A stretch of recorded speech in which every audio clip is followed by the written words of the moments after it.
Okay, and I'm gonna mute everyone, but of course you can unmute yourself. So we read about the giving of the Torah. This Shavuot will be 3,333 years, 4 times 3. 3,333 year of the giving of the Torah. And that's what it's all about, the giving of the Torah. That's what it all started. But before we received the Torah, it says the Jewish people were like one.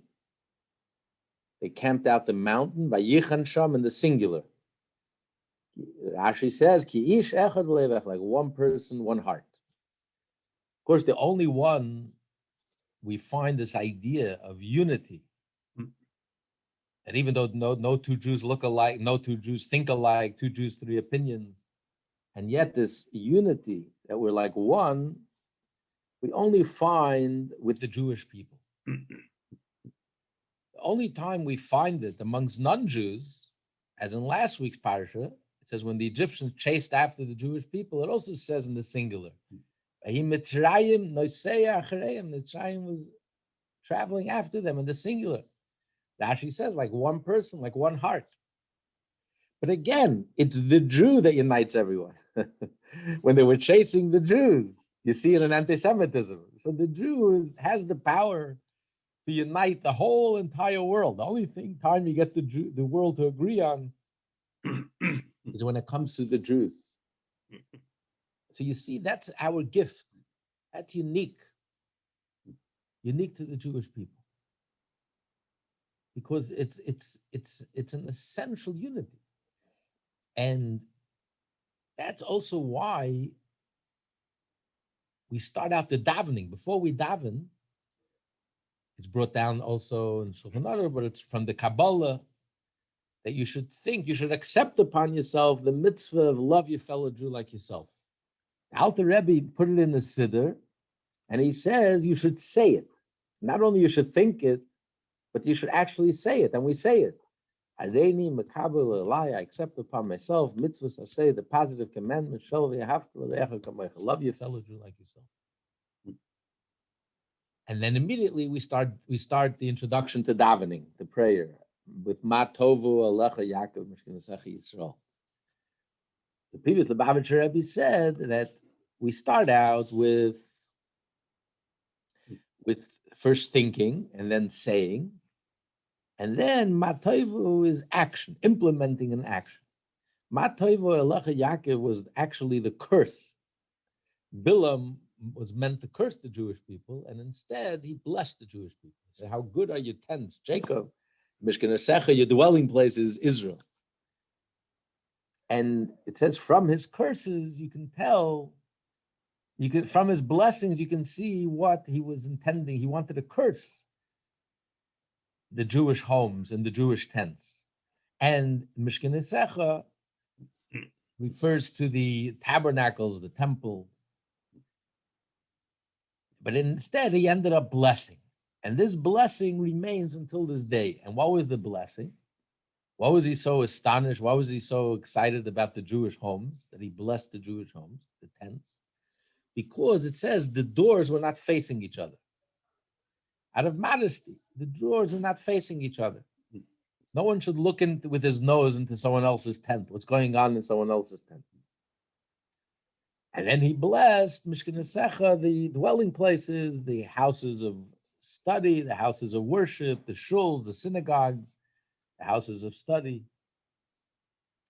So the previous Lubavitcher Rebbe said that we know that, when we are in public, we put on our best behavior. We're on our best behavior, right? We put out our best foot forward.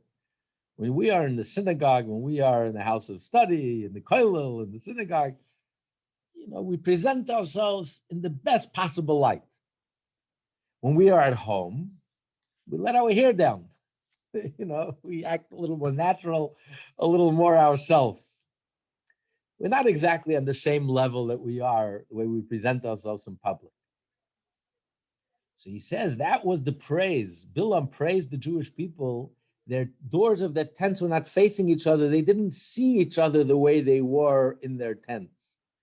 They looked at each other the way they are in public, in the houses of prayer, in the houses of study, which is we are in our best behavior. No, they all looked at each other in a positive light. They saw each other in a positive way.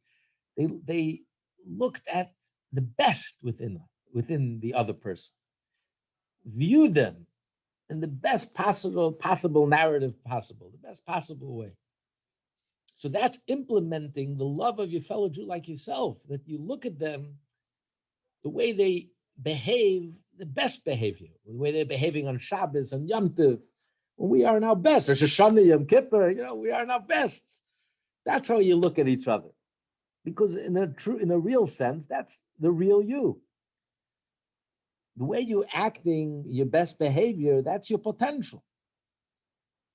And when you care about your fellow Jew, you help him that he should actually internalize that best behavior. That should become his best behavior even on a regular Wednesday afternoon when he's at home. He should live up to that potential. Shouldn't just be on a Shabbos and a Yom Tov when he comes to shul and he's in public, but 24/7. That should become him.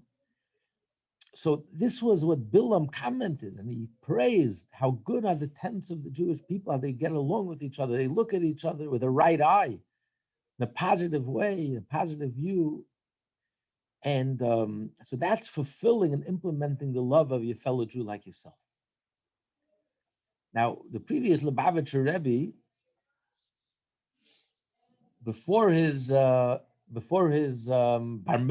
mitzvah, he was the only child, the only son of his father, the fifth Lubavitcher Rebbe, the Rebbe Rashab, Rebbe Shalom David. So his father turns to him, to the previous Rebbe, Rabbi Yisrael Yitzchak, and he says, at my bar mitzvah, my father turned to me and asked me to ask a question. And the same happened with all the Rebbes. By their bar mitzvah, their father turned to them and asked them, ask a question. So he turns to his son, so ask me a question. So that the previous Rebbe asked the question, he says, why do we say, as an introduction to the prayer, before we start the introduction to the prayer, before we start praying, which really begins with the Matovu, we start with, I accept upon myself the mitzvah of love your fellow Jew like yourself. Yes, it's a very important thing. But what's the connection to prayer? I mean, maybe we should say it as soon as you wake up in the morning. Why specifically right before you start your prayer? What's the connection to prayer? And the Rebbe Rashab answered. He said that for parents, there's no greater joy for parents than when they see their children, all the siblings get along well with each other, are there for each other, care for each other. Many times one sibling will sacrifice his own well-being for the sake of his sibling. That gives the parent the most nachat. They're the richest, they're the happiest. And of course, they'll do anything for their kids. When the kids get along with each other and are there for each other and love each other and respect each other, they'll do anything. Whatever they ask, they'll do. Vice versa. So he says, before you're praying to Hashem for all your needs, whatever your needs are. So you want to give Hashem a nachat, you want to give Hashem some pleasure, so the first order of business is you accept upon yourself. You say, not only you think, you say, you move your lips, and you mean it, and you implement it, that you're going to love your fellow Jew like yourself. Because the Jewish people were all brothers and sisters, we're all like siblings, we're brothers and sisters. So when Hashem sees that the Jewish family are united, we all get along with each other, we care for each other, we're there for each other, this gives Hashem tremendous nachas. This gives Hashem tremendous, tremendous pleasure. And then surely Hashem will answer all our prayers. And Chassidus explains that the prayers are a substitute for the animal sacrifice, the daily animal sacrifice in the temple. Now, for an animal to qualify as a sacrifice, they have to check the animal before. The animal has to be perfect without any defects. No handicaps, no defects. So we are offering ourselves as a sacrifice to Hashem. We're coming close to Hashem. Prayer is a substitute for sacrifice. So we also have to be whole, complete, without any defects. Now, the Jewish people are like an organism, a body, a human, organism, one entity, one organism. This Jew could be the finger, this Jew could be the pinky, this Jew could be the heart, the liver. Every Jew is a different part of this organism. And so therefore, all the organism is all connected. You know, you go to the acupuncturist and you have a headache and he does something in your foot and he presses and suddenly your headache is gone. Because the blood, it's the same blood that flows throughout the whole body. The energy systems of the body flow throughout the whole body. The leg is in the brain. The brain is, every part of the body is all interrelated, interconnected. In other words, every organ contains all the other organs. We're all connected. So what happens when one Jew hates another Jew? Dislikes another Jew? Then you are defective. It's like you're missing a pinky, you're missing a finger. You're missing that organ. So how can you present yourself before Hashem as a sacrifice if you're imperfect, if you're not perfect, if you're not whole, if you're incomplete? Even after the fact, if you bring that animal up to the altar, throw the animal off the altar. So when Hashem sees a Jew who's standing in front of him, starting to daven, to petition, to ask Hashem for his needs, and to daven and to connect, to offer himself, to get close to Hashem, to offer himself as a sacrifice, Hashem sees a defective animal, a defective person. You have hatred in your heart, discord. You can't stand this Jew. You don't like that Jew. You don't get along with this Jew. Hashem says, throw the animal off the altar. The davening can't begin. Before you daven, first you have to check and make sure the animal is whole, the animal is complete. Now, it's interesting. You know, the analogy of the human organism, as Alter Rebbe explains in the Tanya, listen to TanyaClass.com, chapter 32, that yes, the organism is one, and therefore you see that the mind is the command and control center of the whole body, of the whole organism. When you feel pain, the brain feels the pain, the brain feels every single organ. And the brain senses how the whole organism is one dynamic entity. It's not 248 separate limbs or 365 separate veins. It's all one dynamic whole, one singular entity. And that's how the brain senses it, is conscious of the whole that's greater than the sum total of its parts. But each individual organ, however, doesn't necessarily feel that. When your hand hurts, does your leg hurt? No. If your leg hurts, your hand doesn't hurt. Yes, you feel the pain in the brain, but you feel the pain in the leg or in the hand, wherever you're hurting. So the physical leg, the physical hand doesn't feel the pain of the other organ. So that's what Alter Rebbe says. If a person is physical, if we are egotistical and we're physical, then I can't feel the pain of another Jew or the joy of another Jew. We feel separate and apart. I'm a hand, you're a leg, or vice versa. You're the leg, I'm the leg, you're the hand, but we're separate, we're apart.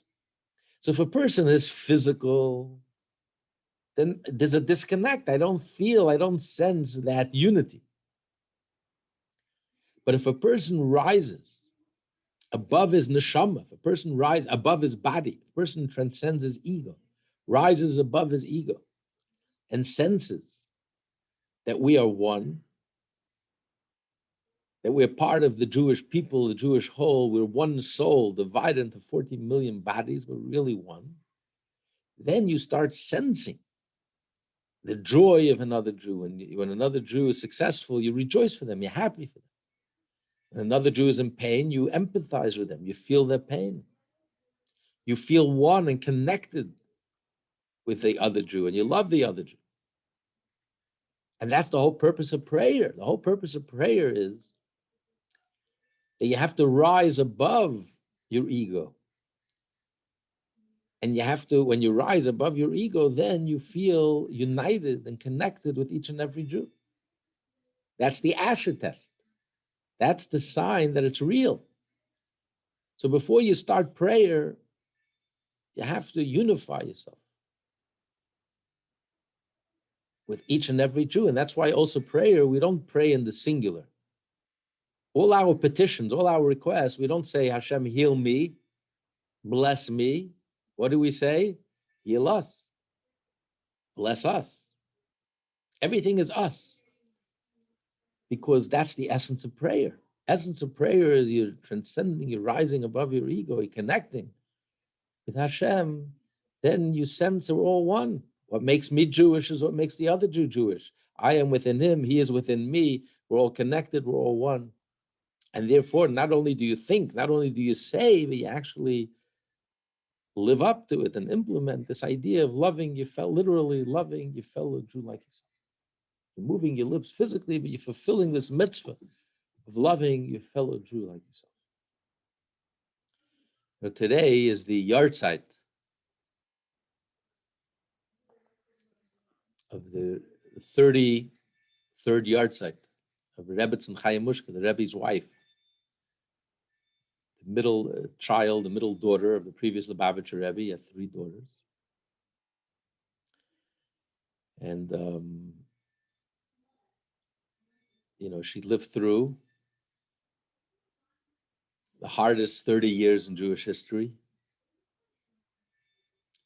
She was there right by the side of her father, the previous Lubavitcher Rebbe, who was Rebbe during the 30 worst years in Jewish history, who single-handedly stood up, had to stand up to Stalin, to communism, to Hitler, to American assimilationism, the melting pot. Each and every one of these alone will be enough to deliver a death knell, a death blow to the Jewish people. And he stood up, like a giant, stood up. True giant, stood up with an indomitable spirit and with that love of truth, the truth of Hashem, the truth of the Jewish people, and the truth of the Torah. He stood up with his indomitable spirit, stood up, triumphed against Stalin, miraculously saved from Hitler, and established the roots here in America and started the revolution of transforming America into, in New York especially, into the source of the whole renaissance of Jewish life all over the world. The whole Baal Tshuva movement, which started right here in New York, in America, making America the new center of Torah, of Yiddishkeit. When in the 1940s, the saying was, even the streets in America are treif, are not kosher. And it was his truth. As the Rebbe said, before truth, everyone has to bend down before truth. Truth conquers everything. The only thing is that truth always wins at the end of the day. But truth needs a little help. It needs us to have the courage to say the truth. It needs us to have the courage to live the truth, even when it's not popular, and to stick to his truth. When the previous Lubavitcher Rebbe was arrested for the 7th time, and he was sentenced to death, So when they came to his home to arrest him, this was after an evening of Yechidus. 3 times a week, he would have private audiences with people, and he was very exhausted because he would put his whole kishkas into it. It wasn't just meeting people; it was encountering them and blessing them and helping them and getting intimate with their problems and understanding them and helping them. And so this went on till around midnight, and then he sat down to eat at around midnight with his family, and they burst into his house. The Jewish communists burst into his house, the Bolsheviks, 1927, the Stalinist Russia, and they burst into his house to arrest him. The previous Rebbe spoke very coolly to them, and he continued eating, and they said, "We're going to start searching your home."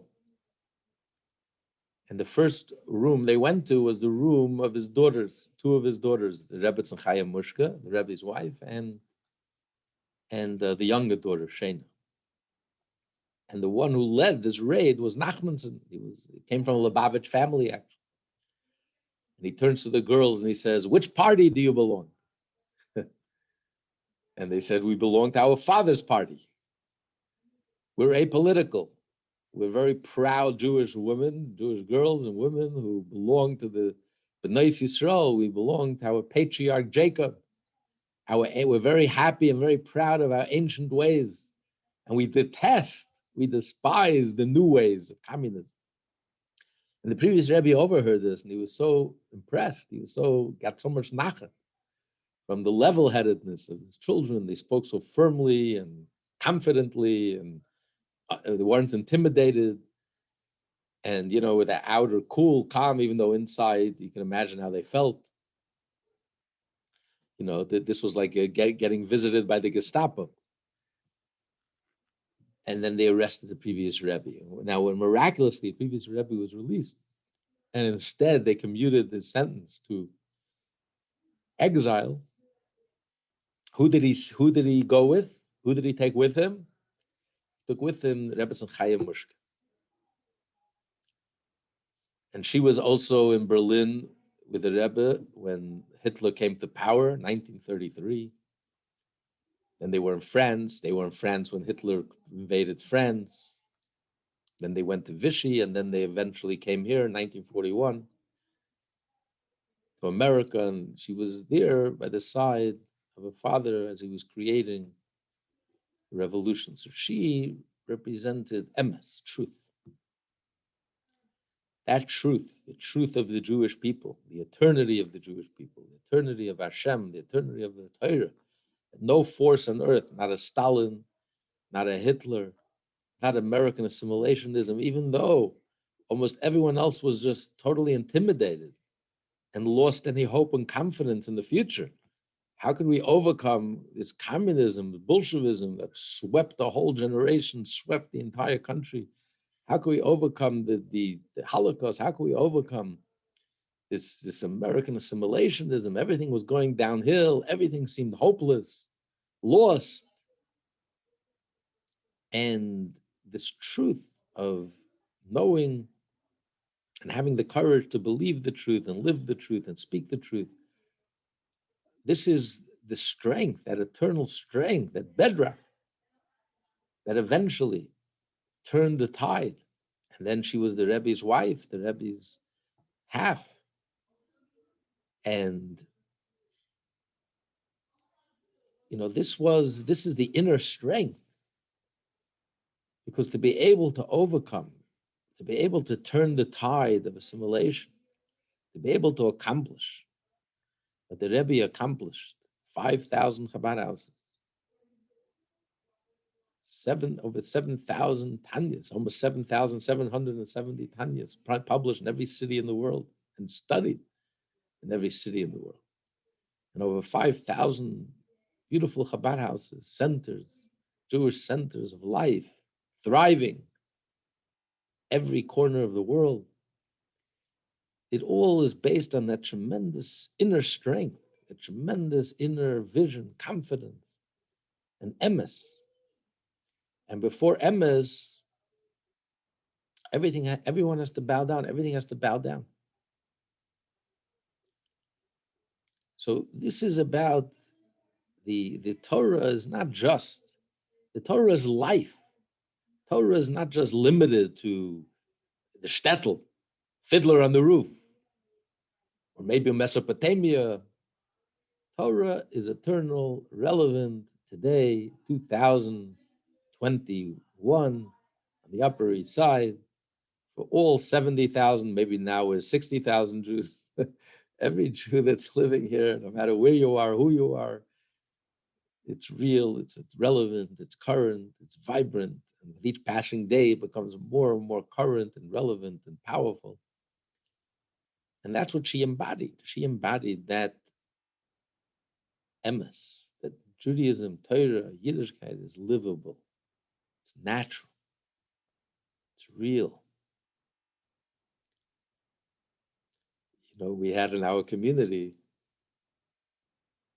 the I don't know if you remember Jules Lassner from Orach Chaim. He was like the president of Orach Chaim, you know, the synagogue in Lexington in 94th.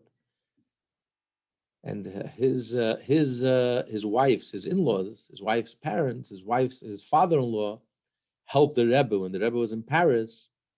So to get into the university there, you had to take a test, and you had to take a test on Shabbos. So he was influential. He helped the Rebbe that they made a special exception for the Rebbe. You can take the test after Shabbos. And they remained friends. When he passed away, or he was sitting Shiva, the Rebbe in the 1940s, the Rebbe came here on Lexington in 93rd, I think. The Rebbe came to him, Nachmavel him. They're very close. And Jules Lassner and his wife, Danielle, they came to visit, they wanted to visit the Rebbe. So it was organized, you know, the Rebbe was giving dollars. So when he comes, they brought him to the front. But before they went to visit the Rebbe, they went to visit the Rebbetzin Chaim Mushka. He told us the story. I remember he told us the story. So, and they were so impressed with the Rebbetzin. They were blown away. She was brilliant. She was knowledgeable. She was educated. I mean, everything.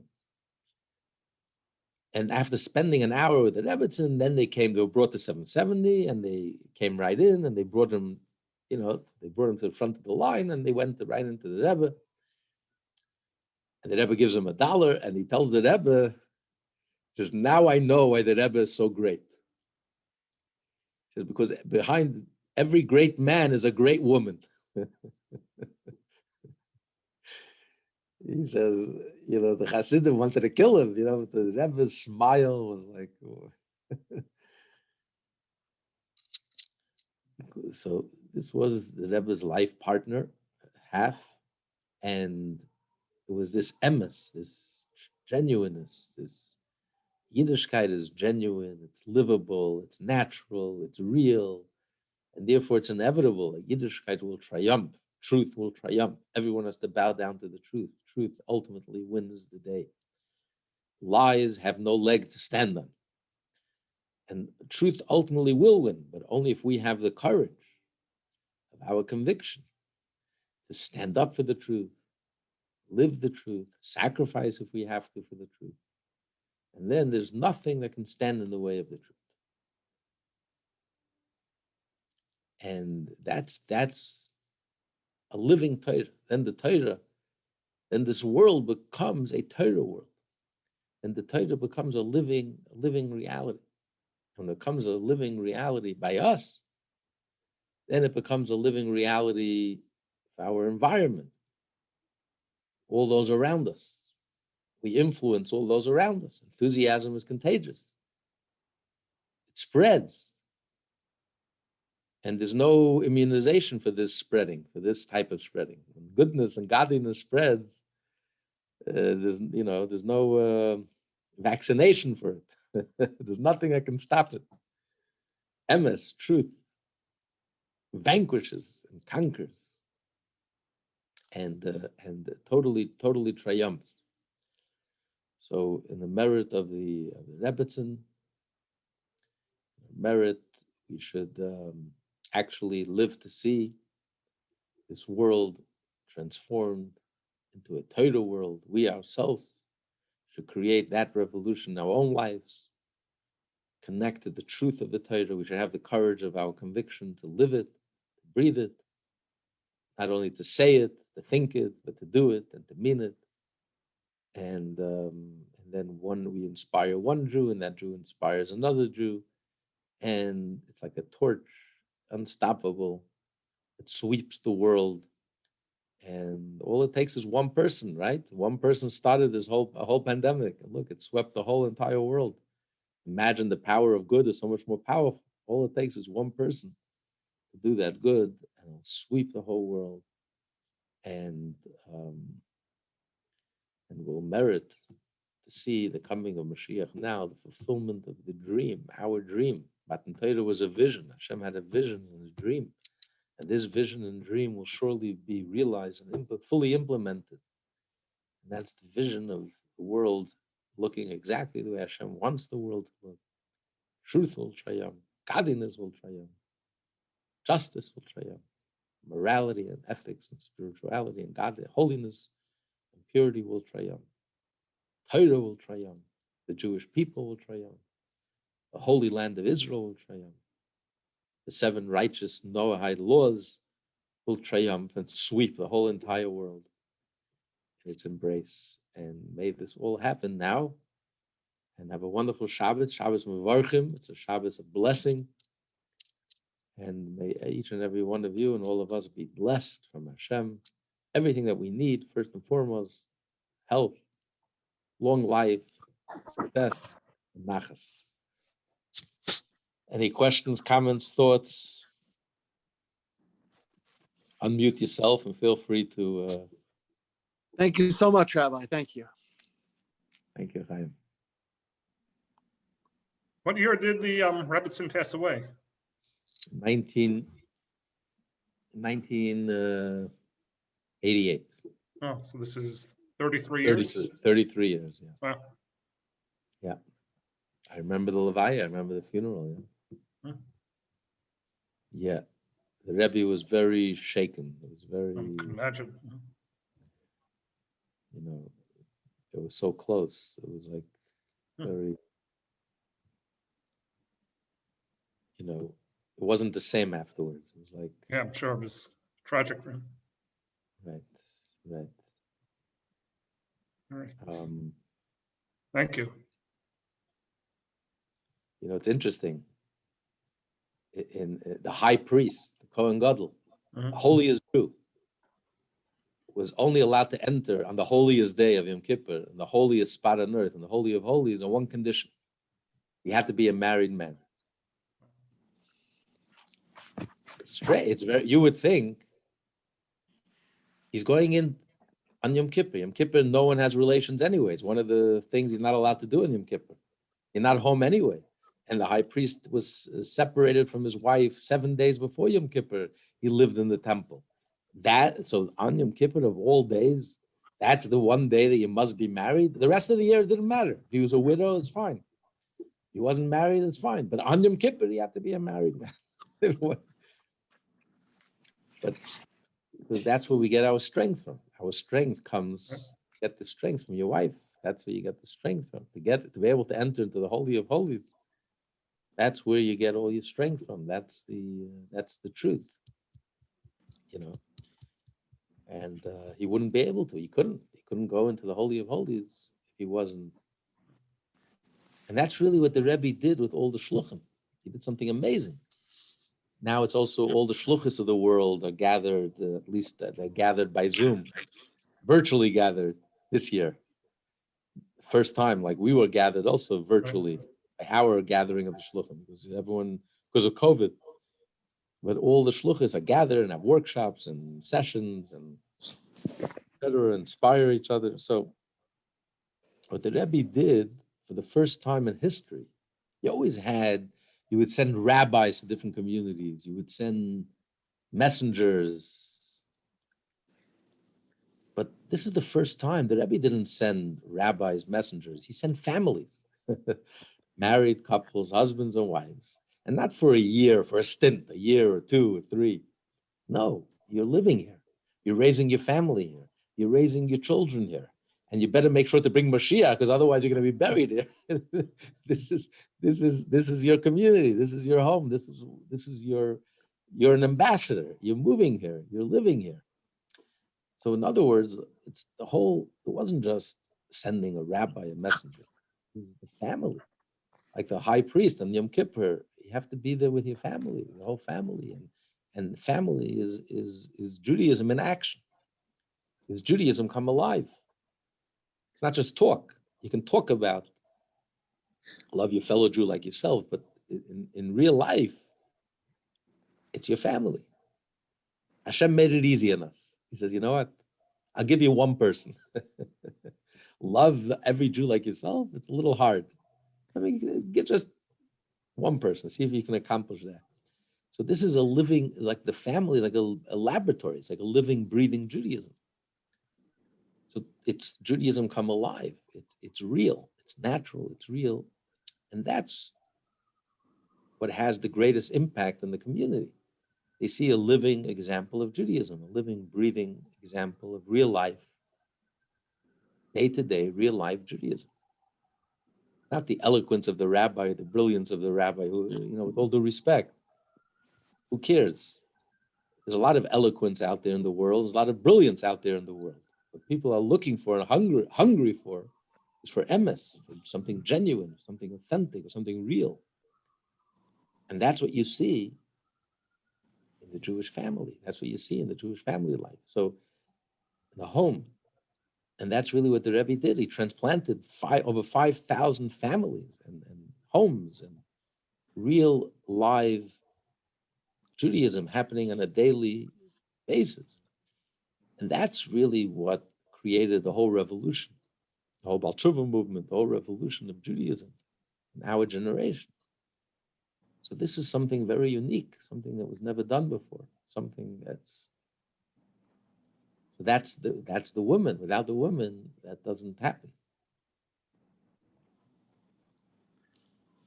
So everyone have a wonderful Shabbos, Shabbos Mevarchim. If you're here in town, join us for, we're going to say Tillim, and